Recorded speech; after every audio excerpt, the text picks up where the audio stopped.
Bonjour, je suis Monsieur Foaleng Loé René. Aujourd'hui, dans le cadre de la continuité du cours d'économie générale sur les principaux auteurs rattachés au courant keynésien, nous allons voir Nicolas Kaldor. Nicolas Kaldor est un économiste britannique né le 12 mai 1908 à Budapest, en Hongrie, et décédé le 30 septembre 1986 à Papworth, Everton, dans le Cambridgeshire, Royaume-Uni. Il est l'un des principaux auteurs du courant post-keynésien, théoricien des cycles économiques et conseiller de plusieurs gouvernements travaillistes au Royaume-Uni et dans d'autres pays. Polémiste de talent, il se distingue également par sa critique virulente de la synthèse néoclassique, puis de la contre-révolution monétariste et de son application au Royaume-Uni sous les gouvernements de Margaret Thatcher. Nous allons dire que Kaldor, professeur à l'université de Cambridge, 1952, conseiller des gouvernements travaillistes de l'après-guerre et de nombreux pays, membre de la Chambre des Lords, 1974. Il contribue à l'évolution de la théorie économique dans des domaines aussi divers que la concurrence imparfaite, la théorie du capital ou celle des cycles économiques. Il est également le théoricien et le défenseur d'un système fiscal où les contribuables ne seraient plus imposés sur leurs revenus, mais sur leurs dépenses.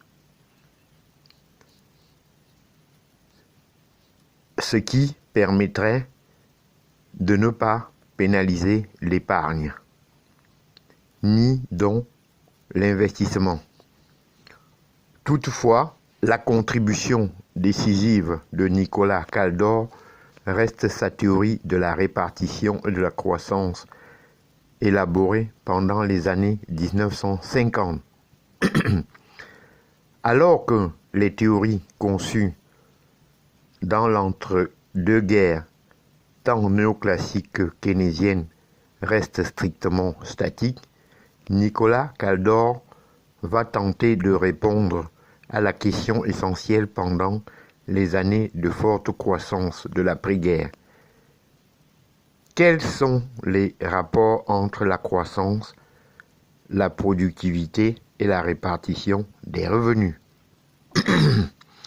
La théorie kaldorienne de la répartition repose sur la constatation que les détenteurs de profits, les entreprises ou les propriétaires de capitaux épargnent davantage leurs revenus que les salariés.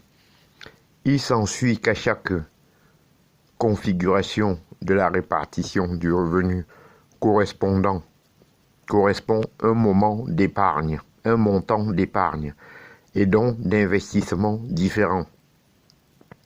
Comme le niveau de l'emploi et la croissance dépendent du niveau de l'investissement, il existe une relation entre la répartition des revenus et la croissance.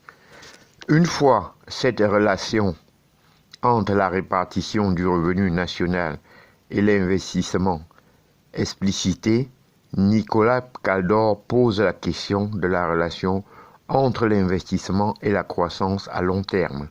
Cette question essentielle pour comprendre l'évolution des économies industrielles n'a pourtant guère été posée par les économistes depuis Karl Marx.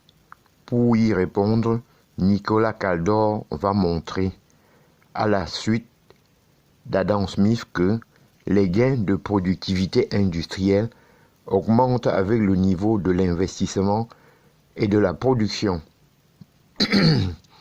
En effet, plus la production s'accroît, plus il est possible de spécialiser les travailleurs et les machines.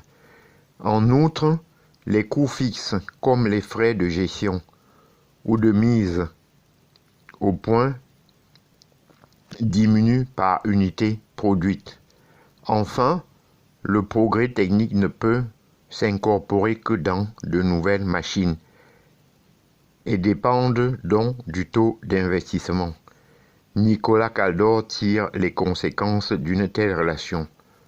Quant à la politique économique, afin de susciter une croissance continue de la production et des gains de productivité, il paraît nécessaire de maintenir la demande à un niveau élevé. On retrouve ici l'enseignement de Keynes, mais inscrit dans une perspective dynamique, dans la mesure où les gains de productivité sont redistribués sous forme d'une augmentation de revenus. Une telle politique permet de créer un cercle vertueux de croissance, puisque toute augmentation de la demande permet un accroissement des revenus et donc une nouvelle augmentation de la demande. Cette analyse constitue la justification théorique de la politique économique des gouvernements travaillistes de l'après-guerre, politique fondée sur le maintien d'une demande à un niveau élevé.